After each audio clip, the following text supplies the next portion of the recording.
The Whispering Walls. The letter arrived on a Tuesday. It was one of those days when the sky hung low, heavy with clouds that threatened rain but never delivered. The envelope was unremarkable, plain white and slightly crumpled at the edges. But what caught my attention was the handwriting. It was elegant, almost too perfect, as if each letter had been carved into the paper with meticulous care. My name was written on the front. To Emily, the one who listens. I stared at it for a long time, my fingers trembling as I traced the edges of the envelope. There was no return address, no stamp, no indication of who had sent it or how it had found its way to my doorstep. Against my better judgment, I opened it. Inside was a single sheet of paper, the same delicate handwriting scrawled across it. Come to 17 Blackwood Lane. You are needed here. I read the words aloud, my voice barely above a whisper. They felt heavy, as if they carried a weight far beyond their meaning. I didn't know why, but I couldn't shake the feeling that the letter was meant for me, and only me, the journey to Blackwood Lane. Blackwood Lane was a place I had never heard of. A forgotten corner of the world that seemed to exist only in the shadows. The drive there was unnervingly quiet.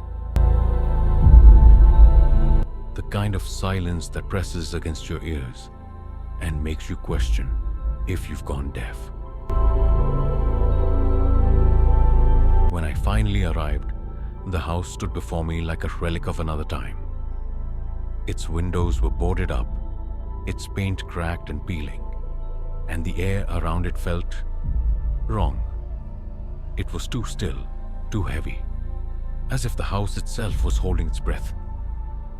I hesitated at the gate, my hand hovering over the rusted latch. This is insane, I muttered to myself. What am I even doing here? But the letter's words echoed in my mind. You're needed here. Against every instinct screaming at me to turn back, I stepped inside. The whispers begin.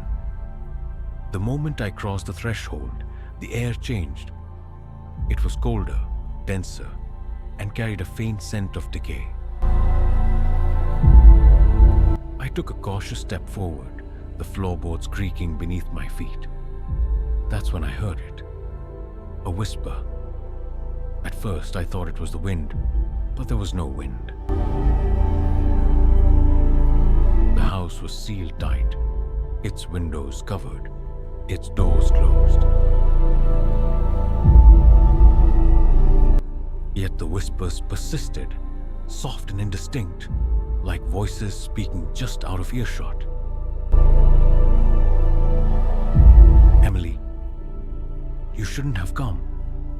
Stay with us. I froze, my heart pounding in my chest. Who's there? I called out, my voice trembling. There was no response, only the whispers, growing louder, more insistent. I moved deeper into the house, my footsteps echoing in the empty halls.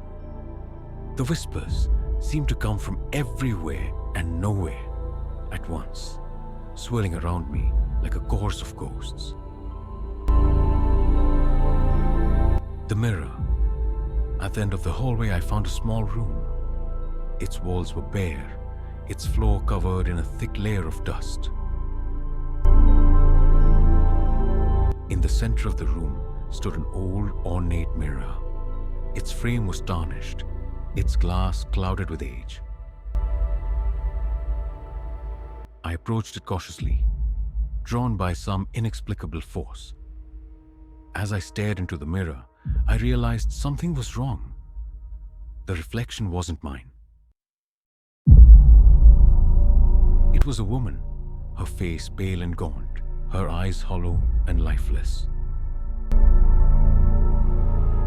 She was mouthing something, her lips moving silently. I leaned closer, my breath fog in the glass. "What are you trying to say?" I whispered. That's when I heard her voice, not from the mirror, but from behind me. "You shouldn't have come, Emily." I spun around, but the room was empty. The whispers erupted into a cacophony, drowning out my thoughts. "You're not alone. They've been watching you. You can't leave us." I ran. I ran out of the house, down the street, and didn't stop until I was back in my car. But even as I drove away, the whispers followed me. The letters continue. That was a week ago. Since then, the whispers have become a constant presence in my life. They're in my home, in my dreams, in the spaces between my thoughts. I've tried to ignore them, to convince myself it's all in my head. But deep down, I know they're real. And last night, I found another letter. It was on my bedside table. The same elegant handwriting scrawled across the envelope. This time it said, "You can't leave us, Emily. The walls are listening." I don't know what it means, but I know one thing for certain. I'm not alone, and I never was.